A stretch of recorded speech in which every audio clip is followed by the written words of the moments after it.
नमस्कार बच्चों, आपको बहुत बहुत प्यार। आज हम फिर कुछ छोटी छोटी कहानियाँ पढ़ेंगे। पहली कहानी का शीर्षक है मूर्ख शिष्य। किसी गुरुकुल में बहुत सारे शिष्य पढ़ते थे। उनमें से एक शिष्य ऐसा था जो ना तो पढ़ पाता, ना कुछ याद कर पाता और ना ही कुछ समझ पाता था, लेकिन वह बहुत आज्ञाकारी था और गुरुजी की बहुत सेवा करता था। उसकी इस बात से खुश होकर गुरुजी उसे कुछ सिखाना चाहते थे।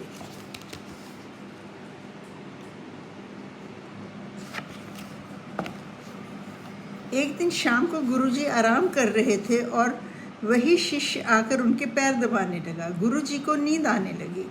सोने से पहले वह शिष्य से बोले, मेरी चारपाई का पाया कमज़ोर है, इसके नीचे कुछ लगा जाना ताकि चारपाई गिरे नहीं। इसके बाद गुरुजी गहरी नींद में सो गए। मूर्ख शिष्य ने आसपास देखा, उसे कोई भी चीज़ दिखाई नहीं दी जिसे वह चारपाई के नीचे रख सके। चारपाई गिर न जाए, इसी डर से उसने पाए को अपनी जांघ पर रख लिया और सारी रात ऐसे ही बैठा रहा। सुबह जब गुरुजी की आंख खुली तो ये सब देखकर वह बहुत आश्चर्यचकित हुए। उन्हें शिष्य पर बहुत दया आई। गुरुजी ने सोचा, इस शिष्य ने तन मन से मेरी सेवा की है, फिर भी मैं इसे अन्य शिष्यों की तरह पढ़ा लिखा नहीं पाया। अब मैं इसे कुछ आसान उदाहरणों से शिक्षा दूंगा। गुरुजी ने उसे जंगल में लकड़ियाँ तथा सूखी पत्तियाँ लाने के लिए भेजा और कहा कि जंगल में जाकर देखो वहाँ क्या क्या है और फिर आकर मुझे बताओ कि तुमने क्या देखा और समझा। गुरुजी की आज्ञा का पालन करने वह जंगल में गया। वहाँ उसने एक सांप देखा। जब वह वापस लौटा तो गुरुजी ने उससे पूछा, बेटा तुमने जंगल में क्या देखा? शिष्य ने उत्तर दिया, गुरुजी आज मैंने एक सांप देखा। गुरुजी ने पूछा, वह कैसा था? शिष्य बोला, हल्के फल, मतलब कि हल्का निचला लोहे का नुकीला भाग जिससे भूमि जोती जाती है के जैसा। गुरुजी कुछ सोचकर बोले, बहुत अच्छा बेटे, तुमने सांप को हल्के फल के समान समझा। उन्होंने उसकी हिम्मत बढ़ाने के लिए उसे शाबाशी देकर वहाँ से भेज दिया। दूसरे दिन फिर गुरुजी ने उसे जंगल में भेजा। वहाँ जाकर उसने हाथी देखा और लौटकर आने के बाद उसने गुरुजी को बताया कि उसने आज हाथी देखा। गुरुजी ने पूछा, हाथी कैसा था? शिष्य बोला, हल्के फल जैसा।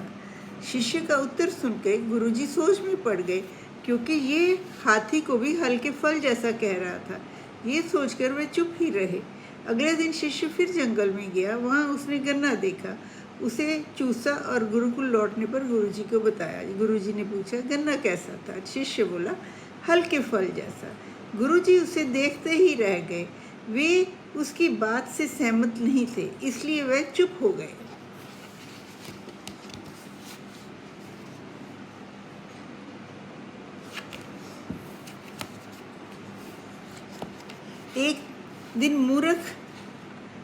एक दिन मूर्ख शिष्य सभी शिष्यों के साथ दावत में गया। वहाँ उसने गुड़, दही व दूध देखा और उसे खाया पिया। गुरुकुल लौटकर उसने गुरुजी को बताया कि आज मैंने दावत में दूध, दही और गुड़ देखा। गुरुजी ने पूछा, वह कैसा था? शिष्य बोला, हल्के फल जैसा। उसकी बात सुनकर गुरुजी मूर्ख शिष्य के अंधकार भरे जीवन के बारे में चिंता करने लगे। वे सोचने लगे, इसने सांप की तुलना हल्के फल से की और हाथी की तुलना हल्के फल से की। हो सकता है सांप के जहरीले होने के कारण या हाथी के नुकीले बड़े बड़े दांत के कारण की हो, परंतु इसने गन्ने की तुलना भी हल्के फल से की, ये तो असंभव है। और तो और इसने गुड़, दूध व दही की तुलना भी हल्के फल से की। ये तो हो ही नहीं सकता, ये शिष्य तो बिल्कुल ही मूर्ख है। मैं इसे ना पढ़ा लिखा सकूंगा और ना ही उदाहरणों के द्वारा कुछ समझा सकता हूँ। सो बच्चों, इससे ये पता चलता है इस कहानी से कि आप अज्ञानी व्यक्ति को शिक्षा दे सकते हैं, पर मूर्ख को नहीं। समझने की इच्छा होनी चाहिए, उसको अपने समझने की कोशिश करनी चाहिए। पर जो अज्ञानी है उसे तुम ज्ञान दे सकते हो, पर जो मूर्ख है, जो सीखना ही नहीं चाहता या जिसमें सीखने की कैपेसिटी ही नहीं है, उसके लिए तुम कुछ नहीं कर सकते।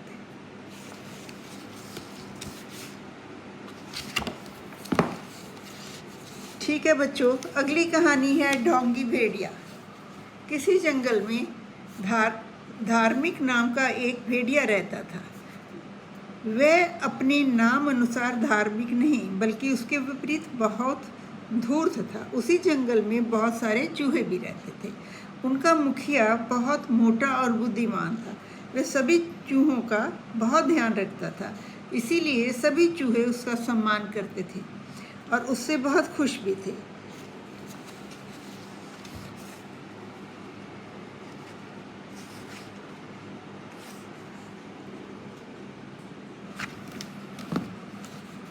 भेड़िए ने जब उन चूहों को देखा तो सोचने लगा, इनसे किस तरह जान पहचान बढ़ाई जाए। तभी उसे एक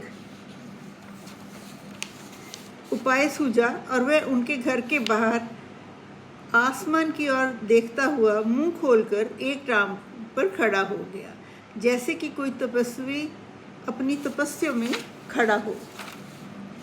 सारे चूहे उसे देखकर बहुत हैरान हुए। चूहों के मुखिया ने उसके पास जाकर पूछा, आप कौन हैं? भेड़िया बोला, मेरा नाम धार्मिक है। मुखिया ने पूछा, आप एक टांग पर क्यों खड़े हैं?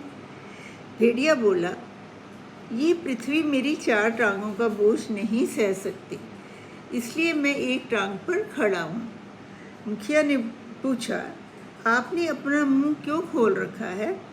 भेड़िया बोला, मैं केवल हवा खाता हूँ। मुखिया ने पूछा, आपका मुंह आसमान की ओर क्यों है? भेड़िया बोला, मैं सूर्य देव को प्रणाम कर रहा हूँ। मुखिया ने सोचा, हम सब भी इसकी तपस्या में अपनी सेवा दे सकते हैं। उसने सब चूहों को कहा कि हम भी इस तपस्वी की सेवा करेंगे और भगवान की कृपा प्राप्त करेंगे।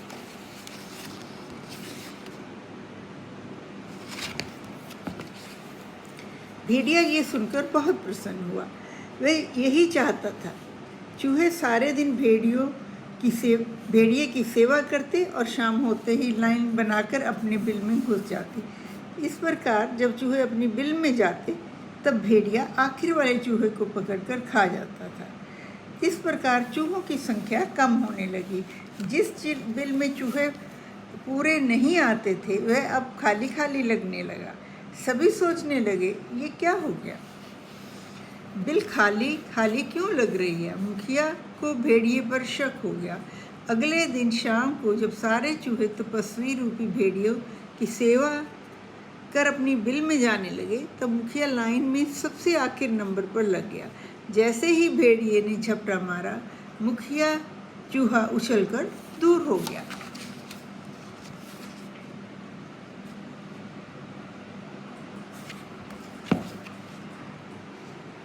मुखिया भेड़िए का अपमान करते हुए बोला, ओ ढोंगी भेड़िए, तुम तपस्वी नहीं हो, बल्कि तुम तो तपस्या के नाम पर धोखा देकर अपने लिए पापों को बढ़ा रहे हो। ऐसे पापी ढोंगी धार्मिक नहीं कहलाते, बल्कि दुष्ट कहलाते हैं।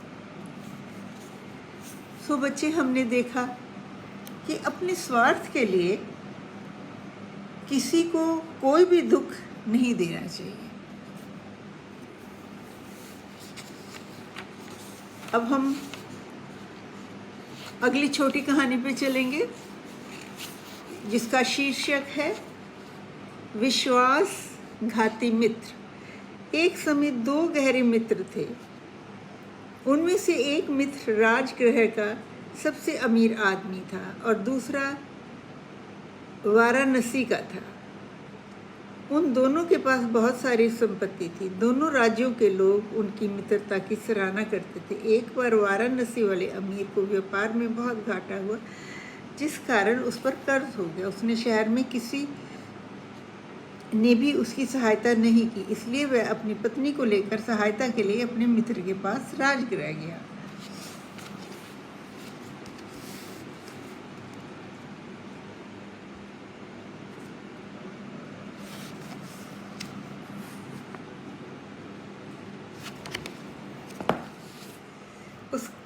उसके मित्र ने उसका दिल से स्वागत किया और उसके आने का कारण पूछा। मित्र ने अपने व्यापार में घाटे से लेकर अपनी सारी संपत्ति खो देने की तथा कर्जे में होने की सारी बात बताई और कहा, मैं इस बड़ी परेशानी में तुमसे सहायता की उम्मीद लेकर आया हूँ। राजगृह वाले मित्र ने बहुत प्रेम से कहा, मित्र तुम चिंता नहीं करो। और उसने अपनी आधी संपत्ति, आधे नौकर और बहुत सारी वस्तुएं देकर खुशी खुशी विदा किया। समय बदला। जब राजगृह वाले अमीर का बुरा वक्त आया, उसके व्यापार में भी घाटा हो गया, उसका भी सब कुछ नष्ट हो गया और वह भी कर्ज में आ गया। तब उसे भी अपने वाराणसी वाले मित्र की याद आई। उसने सोचा, क्योंकि मैंने बुरे वक्त में अपने मित्र की सहायता की थी, तो वह भी मेरी सहायता ज़रूर करेगा। मुझे भी उसके पास जाना चाहिए। वह अपनी पत्नी के साथ वाराणसी पहुंचा। उसने अपनी पत्नी को एक धर्मशाला में ठहराया और कहा, तुम यहाँ ठहरो, मैं अपने मित्र के घर जाता हूँ और वहाँ से घोड़ा गाड़ी लेकर आऊँगा। तब तुम्हें बहुत शान से मित्र के घर ले जाऊँगा। जब वह अपने मित्र के घर पहुंचा, उसने अपने आने का संदेश उस तक पहुंचाया। वाराणसी वाले मित्र ने राजगृह वाले मित्र के आने की कोई खुशी नहीं मनाई, ना ही उसका स्वागत किया और उससे पूछा, तुम यहाँ क्यों आए हो? राजगृह वाले मित्र ने उसे अपनी सारी आप बीती बताई। वाराणसी वाला मित्र बोला, मैं तो तुम्हारी कोई सहायता नहीं कर सकता। तुम एक कटोरा अनाज ले जाओ। उसने अपने नौकर को बुलाया तथा आज्ञा दी कि इसे एक कटोरा अनाज दे दो। उसी दिन वाराणसी वाले मित्र के यहाँ 1000 बैलगाड़ी भरकर बढ़िया चावल आया था। उसमें से उसे कुछ भी नहीं दिया। राजगृह वाला मित्र सोचने लगा कि इतना सारा अनाज होने के बाद भी इसने मुझे केवल एक कटोरा ही अनाज दिया। इसने तो मेरा अनादर किया है, मेरी भावनाओं को धोखा दिया है, ये विश्वासघाती है। उसने अनाज को कपड़े में बांधा और अपनी पत्नी के पास पहुंचा। पत्नी ने पूछा, पतिदेव आपके मित्र ने आपको की क्या सहायता की? वह बोले, प्रिय, उस अमीर आदमी ने तो मेरी सहायता करते हुए मुझे केवल एक कटोरा अनाज ही दिया है। पत्नी ये देखकर जोर जोर से रोने लगी और बोली, वाह, आपके मित्र ने आपका मजाक उड़ाया है। आपने उसे अपनी आधी धन संपत्ति तथा नौकर दिए और उसने आपको केवल एक कटोरा अनाज ही दिया। पत्नी को रोता देख उसने उसे समझाया, प्रिय, रो नहीं, मैं जानता हूँ कि अपने मित्र को समझने में मैंने बहुत भूल की है, पर अब मुझे अपने मित्र को खोने का कोई दुख नहीं है। तुम चिंता मत करो, भगवान सब ठीक करेंगे। परंतु पत्नी रोती ही रही।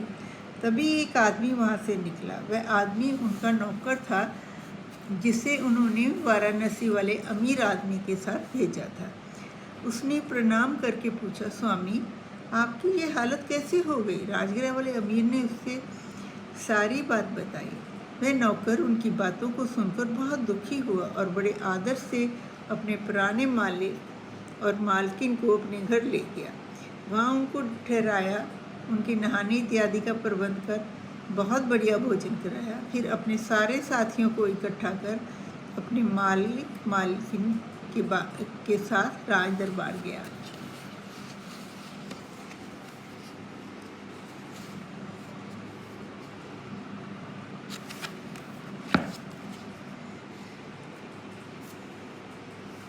वहाँ राजा को राजगृह वाले अमीर तथा वाराणसी वाले अमीर की सारी बात बताई। राजा ने तुरंत वाराणसी वाले अमीर को बुलवाया और आदेश दिया कि वह राजगृह वाले अमीर की सारी संपत्ति ब्याज सहित लुटाए।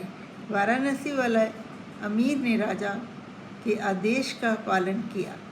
इस प्रकार संपत्ति ले राजगृह के अमीर राजगृह लौट गए। सो बच्चों, हमने देखा कि सच्चा मित्र तो वही है जो बुरे समय में भी साथ दे। ठीक है, अब हम अगली कहानी पढ़ेंगे जिसका नाम है लालची औरत। दूर हो जाएंगे।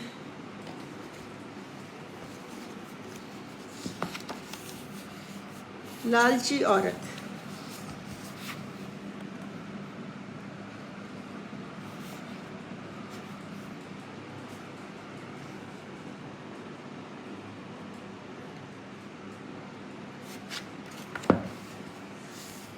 वाराणसी के एक विद्वान ब्राह्मण के घर में 3 कन्याओं का जन्म हुआ। उनके नाम नंदा, नंदावती एवं नंदा सुंदरी थे। वे अपने परिवार के साथ बहुत अच्छा जीवन बिता रही थी। अचानक उनके पिता की मृत्यु हो गई।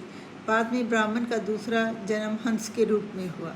जब हंस बड़ा हुआ तब उसने देखा कि उसके पंख दूसरे हंसों के समान नहीं हैं। सभी हंसों के पंख सफ़ेद थे पर उसके पंख सोने के थे। इस बात पर उसे बहुत खुशी हुई कि उसके पंख सोने के हैं। वह सोचने लगा कि पिछले जन्म में वह क्या था, कहाँ था। उसे याद आया कि वह वाराणसी शहर का एक ब्राह्मण था और वह वहाँ अपने परिवार के साथ बहुत खुश था। ये जानकर उसे अपने परिवार की बहुत चिंता हुई। वह सोचने लगा कि मेरे बाद मेरी पत्नी तथा बेटियाँ किस प्रकार रह रही होंगी।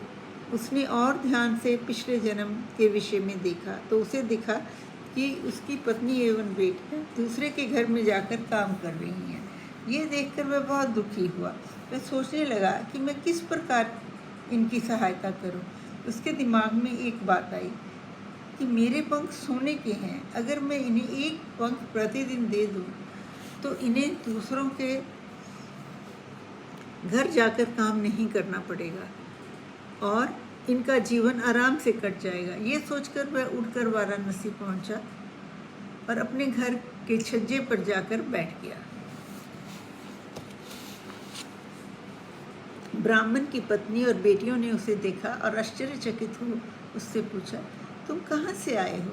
हंस ने उत्तर दिया, मैं तुम्हारा पिता हूँ, तुमसे मिलने के लिए आया हूँ।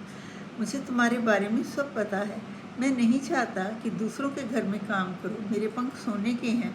मैं तुम्हें अपना पंख दूंगा जिसे बेचकर तुम धन प्राप्त कर सकोगे और आराम से अपना जीवन व्यतीत कर पाओगे। ये कहकर हंस ने अपना एक पंख गिरा दिया। इस प्रकार वह प्रतिदिन ऐसा करने लगा। अब ब्राह्मण का परिवार सुख से रहने लगा और वह बहुत अमीर हो गया। वह बहुत अमीर हो गए। ब्राह्मण की पत्नी के मन में लालच आ गया। उसने अपनी तीनों लड़कियों को बुलाया और कहा, जानवर के दिमाग का कुछ पता नहीं होता। अभी तो वह अपने सोने के पंख देकर हमारी सहायता कर रहा है। हो सकता है वह कल आए ही नहीं। क्यों ना हम आज ही उसके सारे पंख ले लें। लड़की अपनी माँ से सहमत नहीं थी पर माँ ने अपनी बेटियों की बात नहीं सुनी। जब हंस आया तो उसने दोनों हाथों से उसे पकड़ लिया और उसके सारे पंख नोच डाले। पंख जमीन पर गिरते ही सफ़ेद हो गए। हंस बिना पंख का हो गया। अब वह उड़ भी नहीं सकता था। लालची औरत ने उसे एक बड़े पिंजरे में बंद कर दिया और उसके नए पंखों के आने का इंतज़ार करने लगी। इस बार हंस के सारे पंख सोने के ना होकर साधारण ही थे। लालची औरत ने उसे छोड़ दिया। नए पंखों के आने पर हंस उड़ सकता था। वह उड़कर अपने हंस साथियों के पास पहुंच गया। इस प्रकार लालची औरत ने उसे खो दिया। इसीलिए कहा जाता है कि जितना मिले उतने में ही संतोष करना चाहिए। अधिक प्राप्त करने का लालच नहीं करना चाहिए। लालच करना एक पाप है। लालच बुरे काम करने के लिए हमें उकसाता है। सो बच्चों, यहाँ हमने इस कहानी में देखा और समझा कि इच्छा का कोई अंत नहीं है। अधिक पाने की चाह में हम अपना थोड़ा भी खो देते हैं।